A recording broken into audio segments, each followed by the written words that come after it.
How's it going, everybody? I am Donut. This is a Black Lives Matter, All Cops Are Bastards, and Trans Rights supporting channel. If you don't like that, get the fuck out of here. This is Agent Carter, Season 2, Episode 5.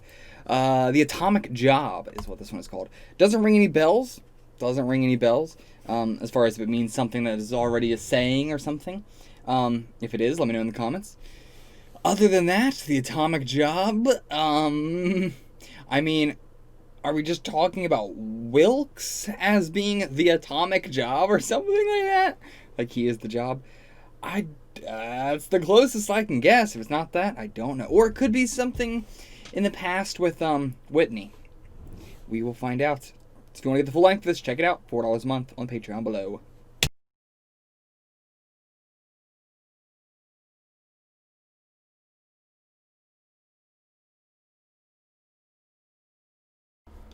I really was not expecting to say this, but I think that Calvin Chadwick might be my favorite actor in all of Agent Carter. Like, even more than Peggy, you know, even more than Jarvis.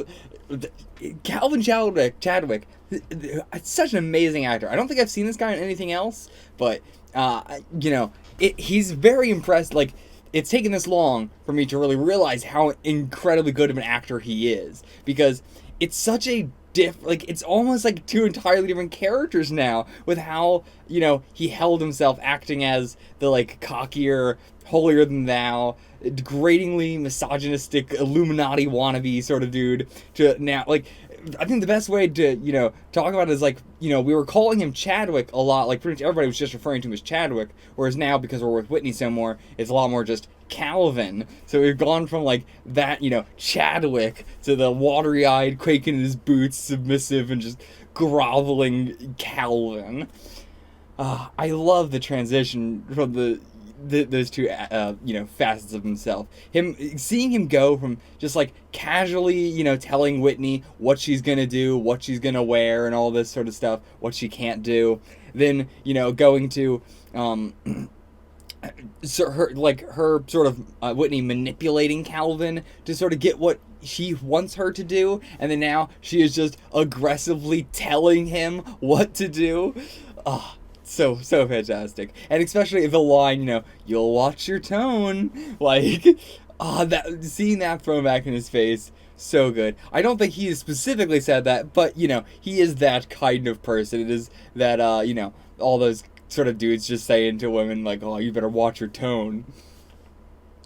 So Whitney is such a absolutely amazing character. I am in love with Whitney. I'm in love with Calvin. Both of them for very different reasons. But because I love just seeing Calvin groveling and whining like a little baby. Yeah, with the whole, like, I will not put myself in a situation where I may die, you know, where he is, like, how do I even want to talk about it? Where it's double-sided. First of all, you know, he's been putting himself in plenty of other situations where he may die, i.e. iodine, i.e. a nuclear bomb that was blowing open a hole in seemingly another dimension or something. You know, that's not a very personally you may die sort of thing. That's a very everybody in the world may die sort of thing. But, I mean, and just, you know, everything going on with the council is putting himself in a situation in which he may die. But, you know, and then, you know, equally, you know, the flip side of it, you know, only caring about, obviously, himself being in danger and, you know, not counting the, you know, or not really thinking about all the terrible stuff that he has done to everybody else in the world.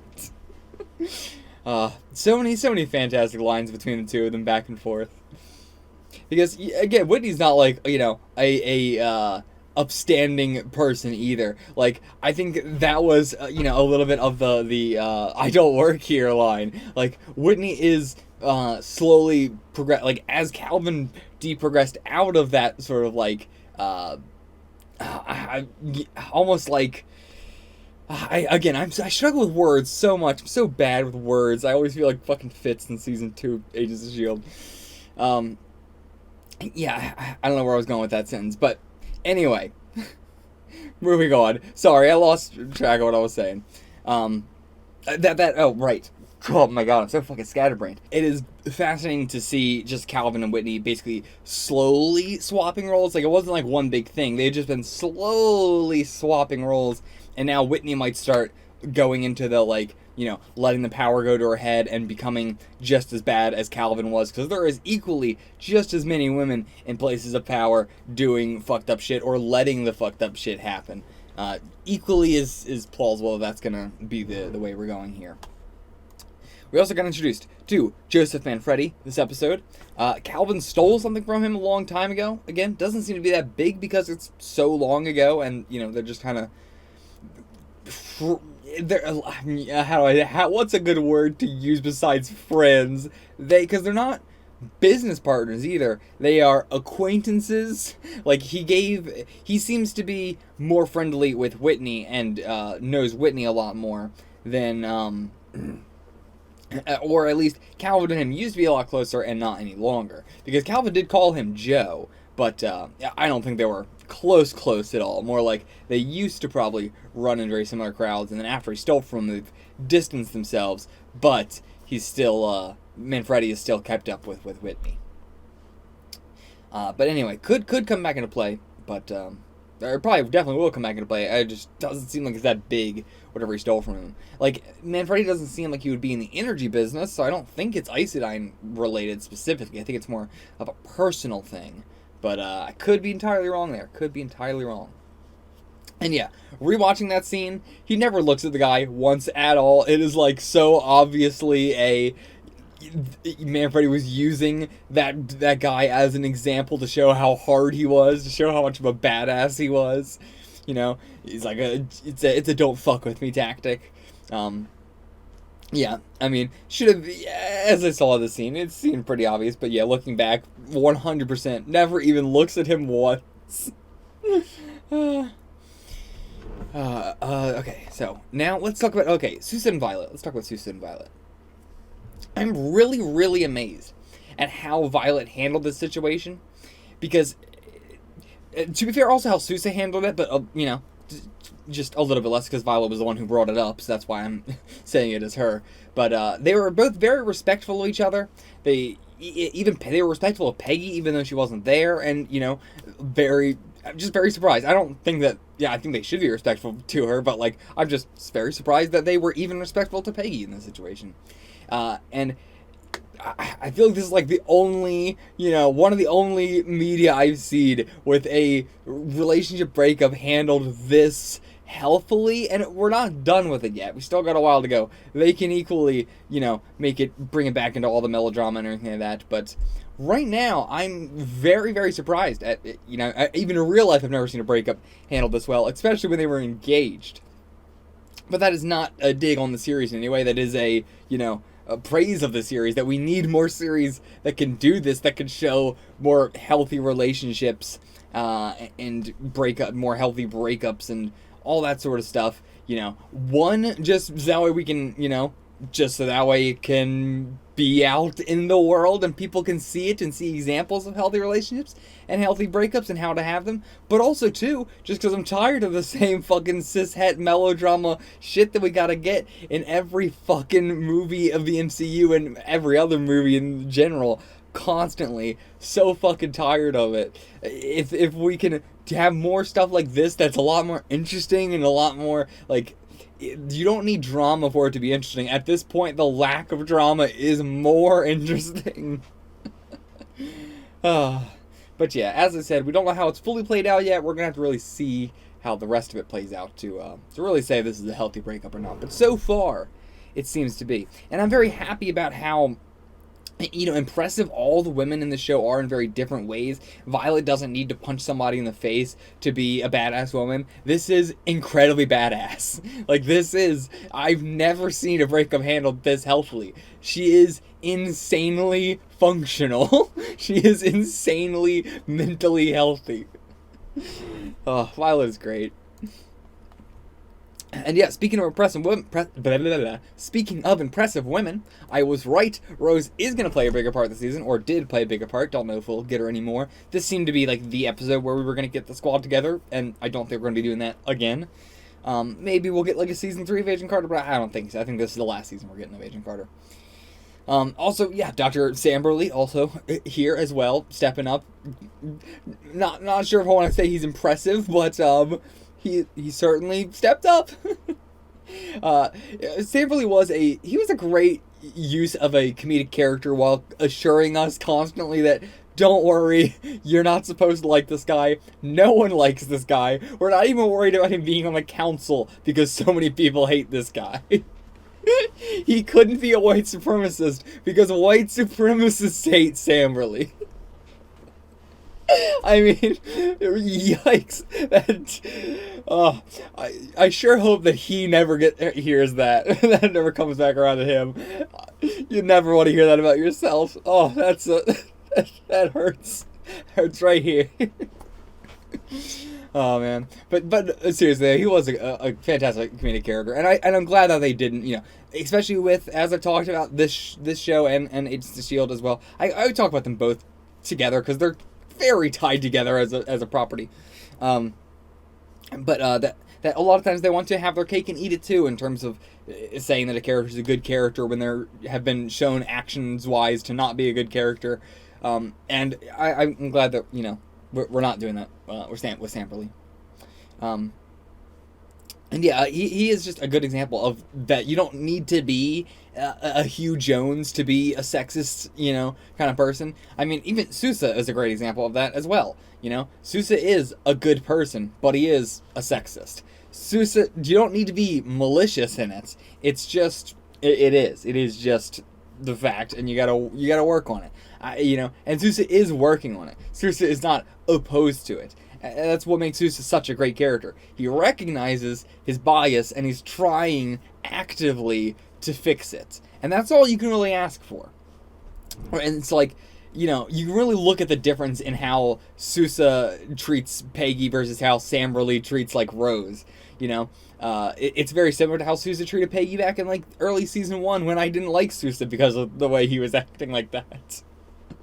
So, yeah, it's really interesting to see how far Sousa has come through Samberly. And, yeah, I do, again, as I said in my reaction, I do understand that Sousa cares about all of his team. It's not just the women. He cares about all of his team. He's worried about all of them, even Samberly as well. But he definitely does care a lot more about the women than he does the men in terms of, them being fragile and needing them to prove themselves to him in a way.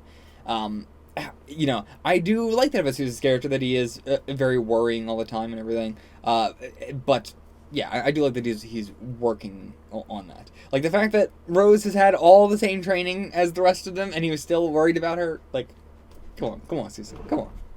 But yeah, he's working. And yeah, I feel kind of bad for Samberly getting stuck at the SSR, but at the same time, he's still relatively young, and it is good to learn this lesson young, that you should not take a job because the person that is hiring you, you feel like a connection with them, or you feel like you trust them, or something like that. That should absolutely never be the case. You take a job.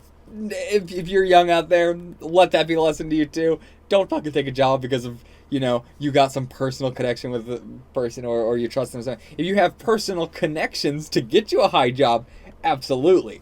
But don't, take a job because you're like, oh, this person is a nice person, and, no. No. So, speaking of bosses, let's talk about Hugh Jones.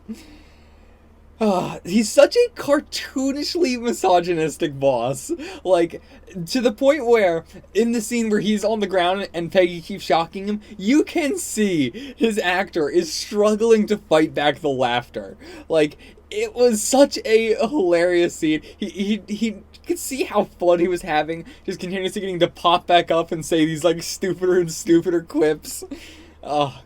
It's fucking hilarious. Probably my favorite part of the whole episode, the Hugh Jones bit. And, at the end there when he's just, unconscious on the floor and Peggy's just and, holds it, love it. But yeah, as cartoonish as it is an accurate portrayal. To be fair, it goes to show how cartoonish these people are in real life. if not for the extremely harmful reality of the situation that many women are just stuck in this situation and have to put up with this shit in order to survive in this capitalist nightmare. It's not so cartoonish when you think about it like that, but when you put funny music behind it, it makes me haha.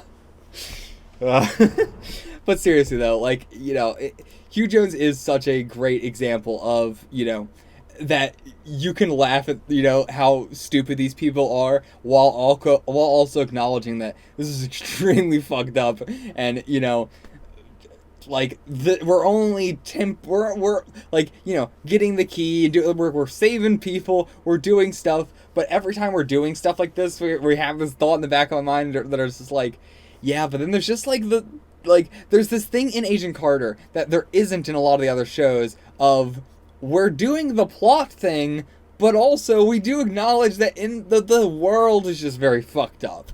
That, like, and we get that in Agents of S.H.I.E.L.D. too, but it's not in the same way. You know, Agents of S.H.I.E.L.D. is not, I would say, as, you know, it's not as on the face. It's not as face value with the discrimination and just oppression of peoples and stuff like that, which would fit into Agents of S.H.I.E.L.D. as well as it does here by nature of what the show is about. But I would say it's not as, you know, on the nose, which is not a bad thing. I think more stuff needs to be on the nose about that sort of stuff, because then people just ignore it as not being in the show. But yeah, I don't know where I was going with that, just that, I don't know where I was going with that. I lost my train of thought. I do this so often. Why do you guys watch my discussions? I'm so fucking bad at them. Okay. I think that's pretty much everything, actually. No, I still got one note here. So, yeah, I mean, we've been talking about this whole discussion, but I do think Agent Carter is probably the funniest series in the MCU so far. Jokes in plenty of the other shows may land harder for me, but I think consistently Agent Carter is the funniest in, you know, no matter the subject matter, it consistently is hilarious. And this episode as well, so much laughter. The fucking Sousa dropping the like rod, the faux rod. Sam really just doing the, like, you know, talking about the memory inhibitor and then immediately trying to use it on Sousa. And also just everything with Sam really in the, like, trying to get the door open, where we just see him, like, holding, like, 5 wires, like, oh no, what is going on here? And everything to do with Rose was hilarious. Rose is so cool. I love her so much. Oh, and yeah, so Peggy got a really bad injury, gonna have to take it really easy for a while, which we know she is not going to. I don't know what the fuck was up with that scene at the end. No idea what the fuck that was supposed to imply. I feel like I've said everything I could say about that already, though. But yeah, Peggy's injury, that should take a while to heal, so we could either do a little tiny time skip and then, like, you know, figure out what Whitney has been up to during that time skip, or we could, you know, just be focusing on Whitney a lot next episode while Peggy's healing. Probably the latter. I don't think I have anything else to say. Really good episode. Really, really good episode. Probably my favorite of the season so far, which I feel like I keep saying, but it keeps getting better. Anything else? That's it. I'll see you guys for the next one. Till then, get the fuck out of here.